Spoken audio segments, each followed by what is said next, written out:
Morning. It's another lovely cloudy day here in eastern North Carolina, and today I'm going to do something, well, that needs to get done.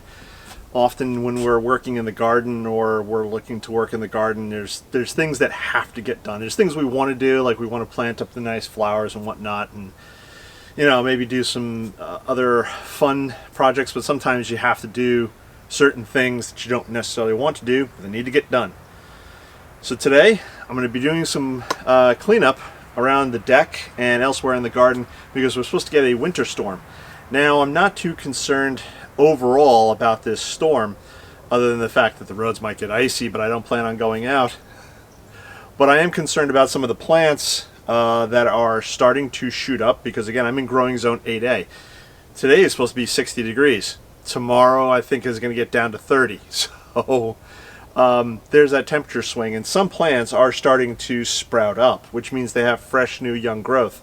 Some plants can handle it better than others, from my experience, but other plants I don't think so. So what I'm going to do is I'm going to do some cleanup. I'm going to move this stuff into the garage, and I'll talk more about that as I go along here. So let's get to work. This lavender that I have here, this is platinum blonde lavender. It's supposed to be a variegated lavender, and it looks a little scruffy right now. It is winter time. It's gotten a little beat up. I'm going to move this into the garage again because it has some, it's not meant to be covered in ice and snow. So again, not going to have too much snow probably, if any at all, but it's more of that freezing rain that I'm really concerned about. So I'm going to drop this guy in the garage. Also, as I move a lot of these plants, I'm going to check them for moisture. Like this guy could probably use a little bit of water. As I was just moving that plant, that lavender, into the garage, I discovered, well, I need to prepare the garage space to receive all these plants, and it's a bit of a mess right now, so let's go look at that.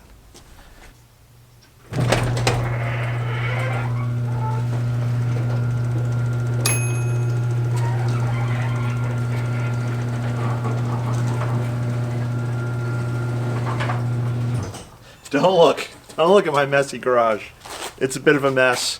I have woodworking projects going on. If you didn't know, I have a second channel, Bad Wood Goods, and I just do some woodworking there. I make stuff out of pallet wood, and again, if you've seen some of my videos last year, I was making not only the garden gates out of pallet wood, but also some seed trays. So if you want, you could go see how I make those. I also have an Etsy store, Bad Wood Goods, and the link is below in the description. So there's some of that mess around here, and what I need to do is just straighten some of it out so that I can turn around and have some place to put all these plants that I'm going to bring in to prevent them from getting destroyed by the ice. Really, it's what I'm concerned about is the ice.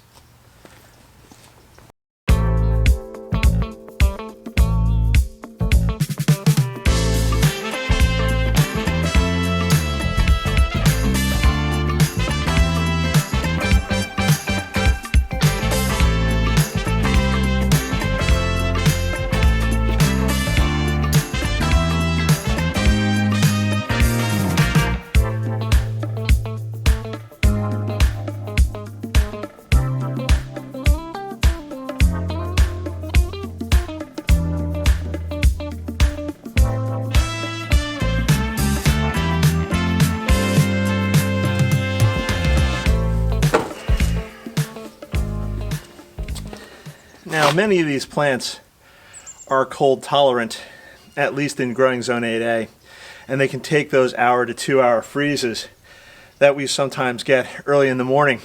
But again, with this weather system coming in, where they're talking about a freeze at least for 3 to 4 hours, maybe longer, I don't want to take the chance with some of these plants, for instance, like the Meyer lemons and the orange tree that I brought in. What is the orange tree?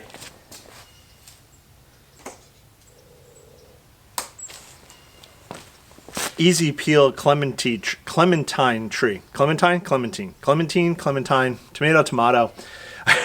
Again, I brought it in. It's been doing well. We've had freezes before, and these plants I purchased last year as very small plants, and I brought them into the house when we had those really cold freezes because they were very young plants and they hadn't had time to establish their roots. Now these guys have had time to establish their roots, so they're much more tolerant and able to deal with the colds and the freezes. But again, with this possible ice storm rolling through, I don't want to take too many chances. So again, just move them temporarily into the garage. This is a celery plant that I've had for, I don't know, over about a year now. And it started off as just a little clump left over from dinner. And it's grown. It hasn't done any of those wonderful stalks that you really could eat, but it hasn't died. So I'm just gonna, again, keep it in here and keep it from drowning under ice.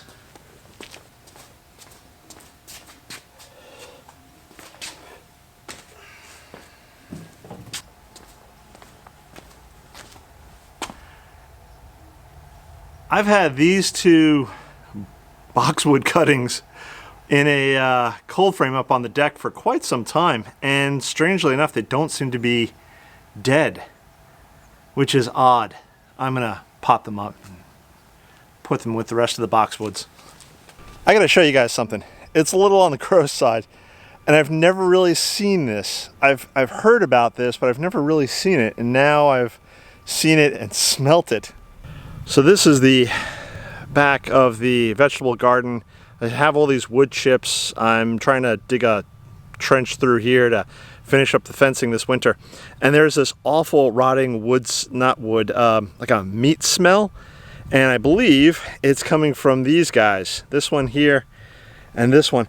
And it is a fungus, I guess. It's some sort of fungi, mushroomy thing. And yeah, it looks absolutely disgusting. And my guess is it's supposed to look like and smell like rotting flesh to attract insects to it so it can spread its spores or whatever. The smell is pretty awful and it's pretty gross. If anyone knows what kind of fungus this is, please let me know. Leave a comment below. It's pretty stinky. I'm going to move on with my life now.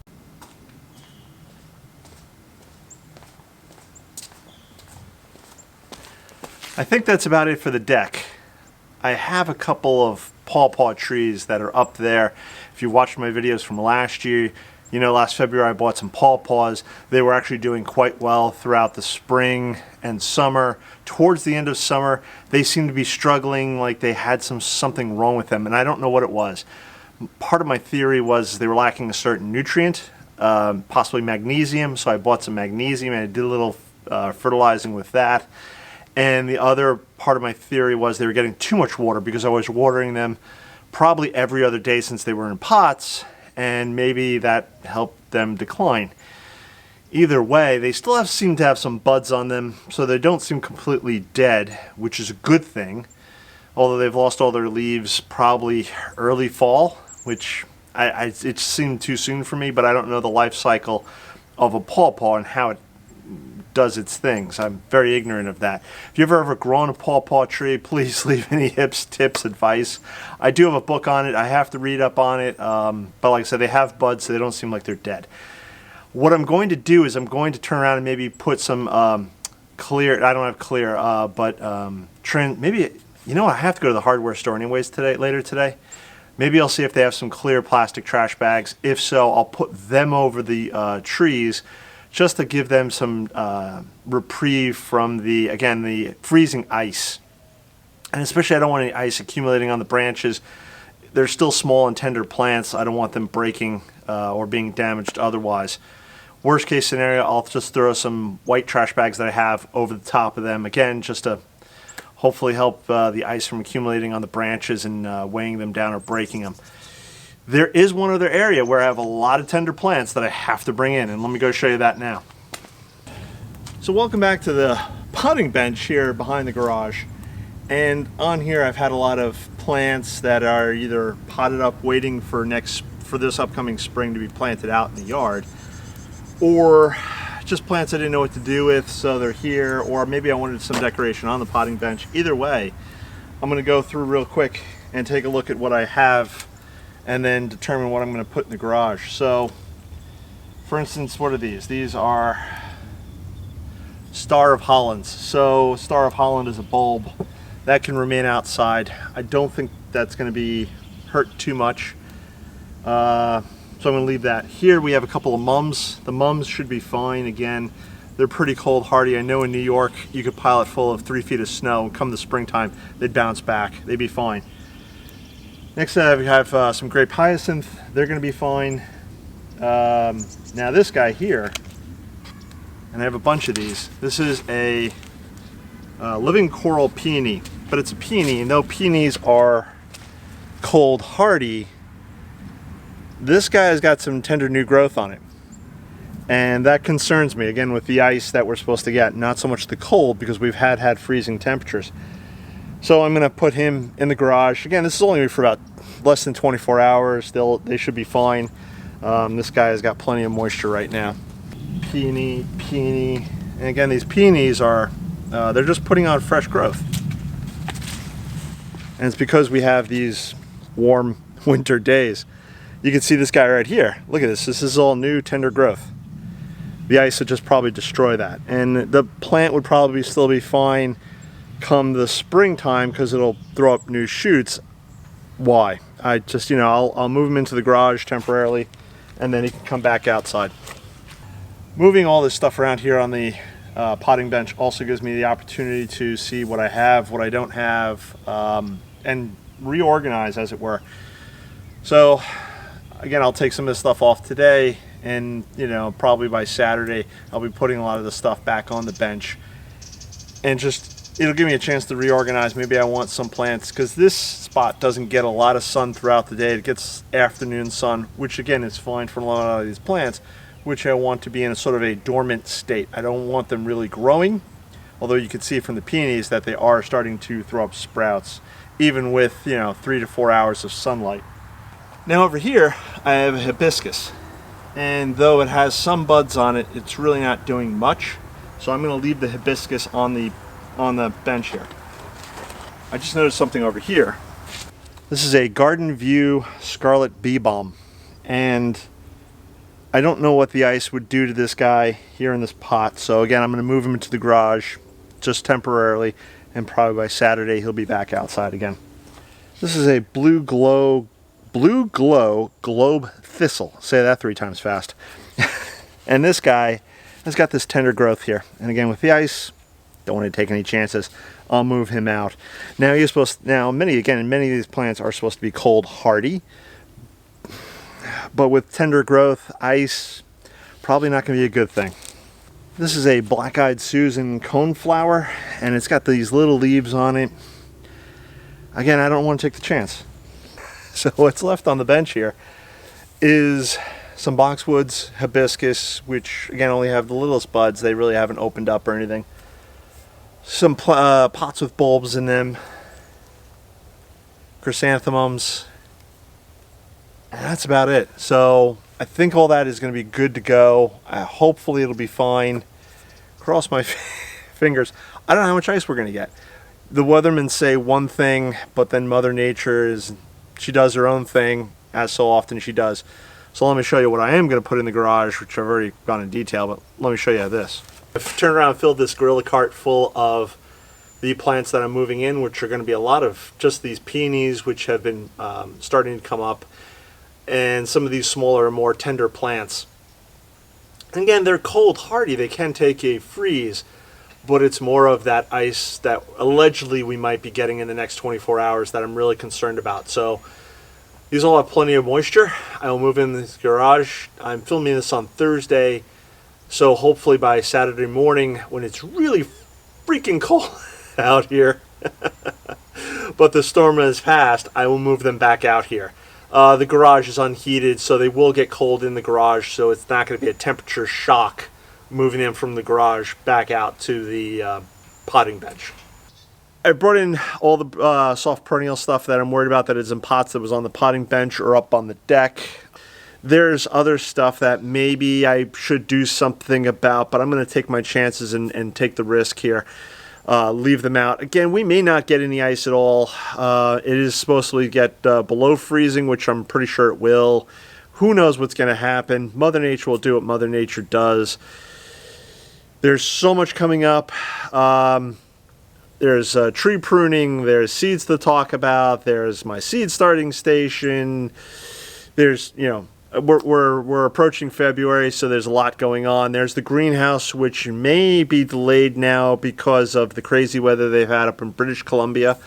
If you didn't know, I'm buying a greenhouse from BC Greenhouses. They are located in British Columbia, hence the reason for British BC. So it's supposed to be here in, let's say, 3 weeks or so. That may be delayed longer. So, but there's the construction of the greenhouse, which I will bring you along for. You'll get to see all of the excitement with that. There's so much going on. There's, again, the garden is still growing. I'm still building this garden, as many of you are building your gardens. Make sure you hit that subscribe button, hit the bell icon to be notified of when I do, so you're notified of when I do put out a new video. Wow, talking is so hard sometimes. Give a follow on Instagram. I often post the pictures there that you won't see here on YouTube. Again, my videos, I'll do 1 to 2 videos a week this year, I believe, unless something happens. Who knows what will go on, but again, I'm aiming for 1 to 2 videos this week as opposed to the a week, as opposed to the 3 videos I was doing last year on average per week. So again, hit that bell icon to be notified of when I do post a new video. If you have any questions, comments, etc., please leave them below, and I'm going to catch you on the next one. Bye-bye.